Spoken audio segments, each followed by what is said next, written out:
of the broader commitment to making this transition as smooth as possible. We will also make extra customer service personnel available to assist travelers in the terminals when the new requirements go into effect. Our marketing and communications team will continue to promote Real ID awareness through updated signage as well as social content for the weeks ahead. And now, to share more information about what travelers can expect as we get closer to this deadline, I'd like to introduce TSA's Illinois Federal Security Director, Jim Spriggs.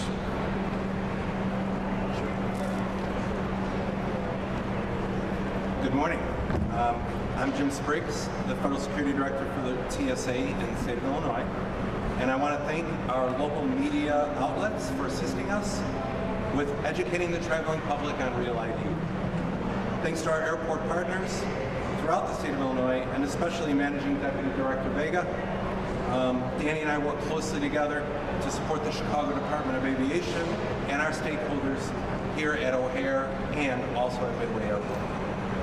So beginning May 7th, 2025, every air traveler 18 years or older must have a Real ID or an alternative compliant ID. Passengers without a Real ID after that date can expect delays, additional screening, and the possibility of not being permitted to enter the sterile area beyond the security checkpoint. Congress passed the Real ID Act in 2005 to enhance security standards for identification for federal facilities, military installations, and air travel. Identity verification is critical for our mission, and the TSA continues to make significant investments in this area, including our recent investments in credential authentication technology. If you plan to use your driver's license or a state-issued identity card to fly domestically, please make sure those credentials are Real ID compliant. You can check for a star on the ID in the upper right-hand corner. I know that our partners here in Illinois are working hard to accommodate the increased demand for compliant identification and have simple tools online to help the traveling public meet the requirement. If you do not have a Real ID, please review the list of acceptable IDs at TSA's public-facing website, www.tsa.gov. Some examples of acceptable IDs are U.S. passports, U.S. passport cards, DHS Trusted Traveler cards like Global Entry, Nexus, Sentry or FAST, and a variety of other identification documents. Beginning May 7th, transportation security officers at our nation's airports will partner with airports and airlines to enforce the Real ID requirements. Your experience as a traveler may differ depending on the airport or terminal you visit. As Danny mentioned, we will be adding additional resources in the lobby areas near security checkpoints to help expedite the process for everyone.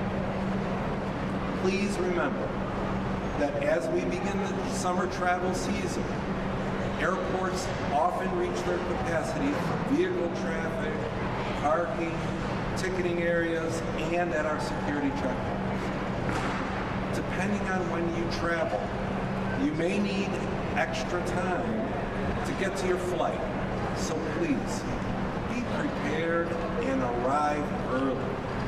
We want to make sure everyone gets to their destination safely and on time. So please do your part and be prepared before arriving at the airport. TSA is committed to continually educating our traveling public on our forthcoming requirement. If you have additional questions, you may visit our website at www.tsa.gov. Thank you for your time today, and safe travels. Thank you. I'm happy to take questions. Yes.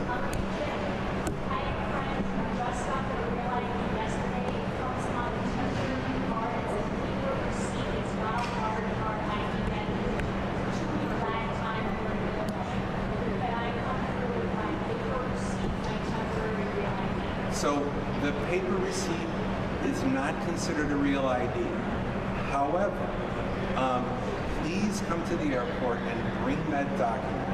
You may experience delays or additional screening, but you're likely to move through security and make your flight. Just give yourself extra time. Tell your friend.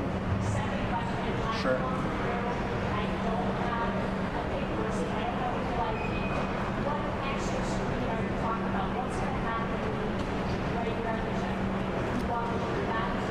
So we have a variety of different techniques that'll be applied throughout the area, throughout the airport.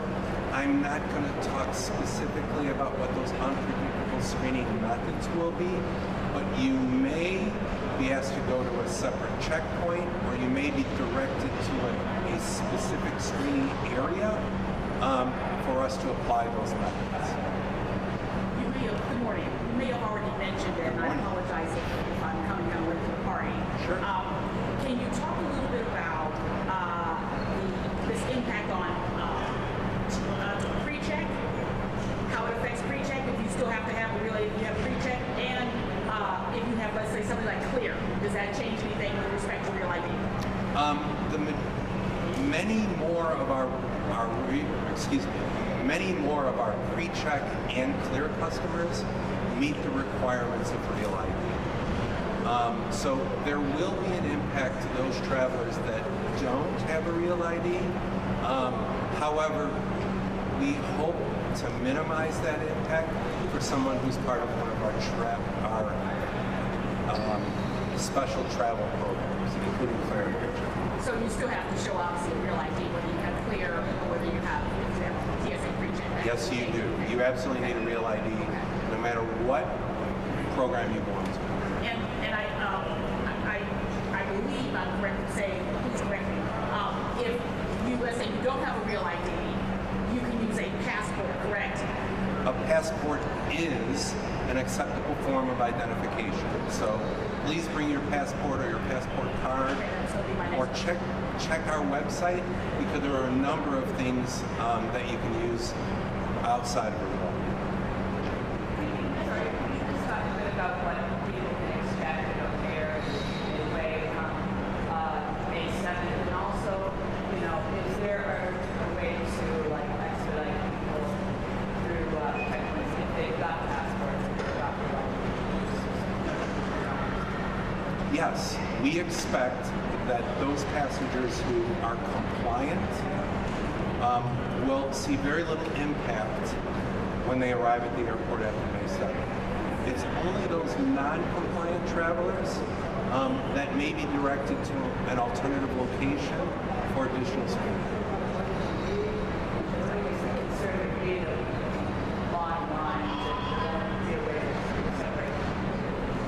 We are going to do our best to minimize the impact across the board, but there may be an impact, and therefore, please plan on being here.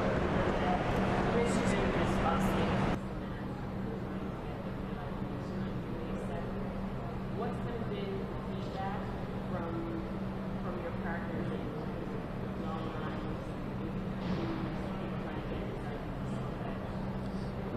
Our feedback that has been that they are continuing to open up additional locations to bring in additional schedule opportunities for people who need a real ID. And they've introduced some website functionality to keep people who have valid alternative IDs away from the Secretary of State. Because if you have a passport, there's no need to rush and get a real ID. Please let those people who need that service focus on those appointment opportunities.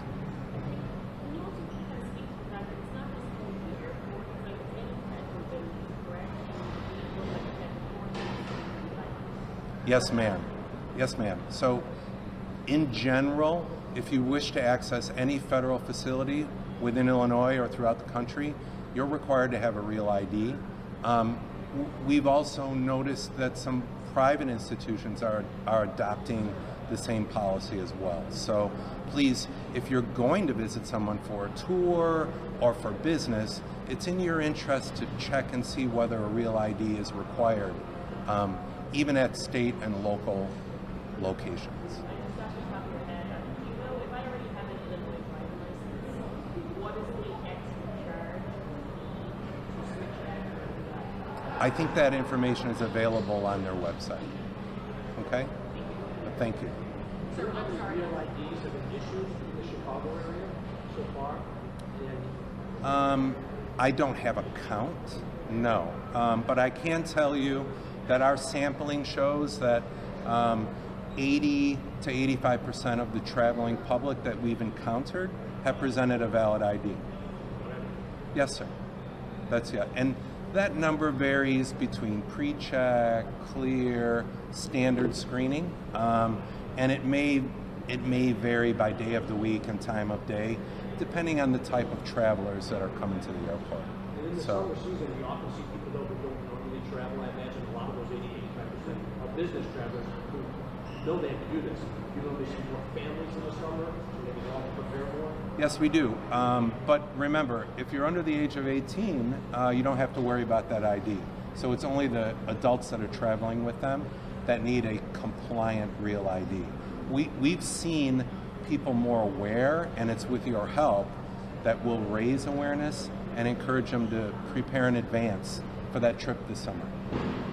Just for clarification's sake, and I apologize, I got here a little later than we started.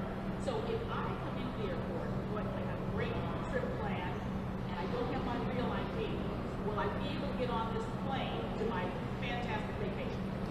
We encourage people to bring a compliant ID, and to the question I asked that was asked earlier, if you don't have a compliant ID, you need to bring proof of your identity.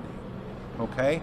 You may be delayed, you may experience additional screening, but it's very important for you to be able to bring some identity documents with you, even if it's not a compliant real ID.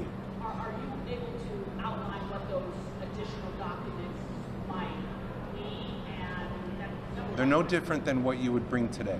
okay. And then second question, it seems like you're trying to give a cushion, it's like a soft beginning to this. When are you going to start to enforce, if you do not have a real ID, you will not be able to get on the plane? We know that full enforcement will occur no later than May of 2027. No later than May of 2027. What do you anticipate on May 7th? Do you think it's going to be a little messy? I think that people should be prepared for potential delays. The time of year and the day of the week was carefully planned to align with lower passenger volume. So it'll give us a few weeks to really understand what the potential impact is before the summer travel season hits us on Memorial Day. You know, usually now, you're asked to get to the airport about a couple hours earlier, just because, before you fly, just to make sure you go through the process of screening and things like that. With respect to, and you may have already answered this, so I apologize in advance. With respect to those folks who are not on the real ID train, so to speak, and maybe only have a receipt or whatever the documents are, driver's license, no real ID, how much extra time do you anticipate folks need to add to their regular time just to accommodate the fact that some people may not be as prepared so that their travel plan is not delayed? At this time, we're recommending that people arrive 2 hours prior to their flight. And what I mean is they arrive, not that they get into the roadway or that they park, but they're here in the terminal 2 hours prior to give them enough time to work through the process. On an international flight, the recommendation is that you arrive 3 hours prior because it takes a little longer to check your bags and get through. That's really no different than what we're doing now. So you're not saying you get here earlier just in case folks. We are not. We are encouraging people to get here 2 hours before, right? Just want to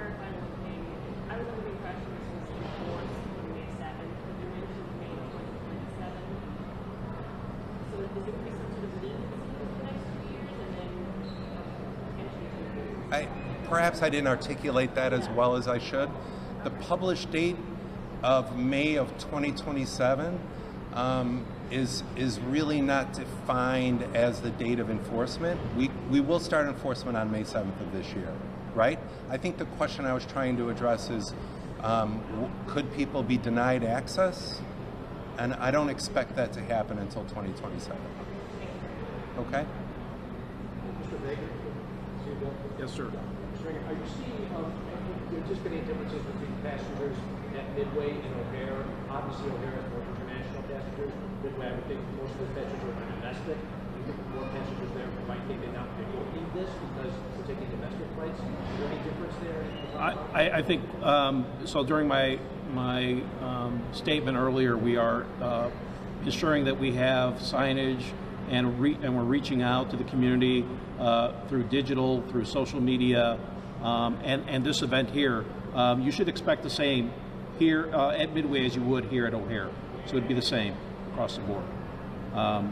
It's a smaller footprint, a little bit easier to get around, but yes, I would expect the same. Thank you, Danny. I would add that any passport is considered an acceptable form of identification. So whether that be a U.S. passport or an international passport, it's acceptable, right? So to your question, if a flight is going internationally, people will need a passport to board that aircraft, and therefore 100% of the passengers going on that flight will have some form of acceptable documentation. Okay? So.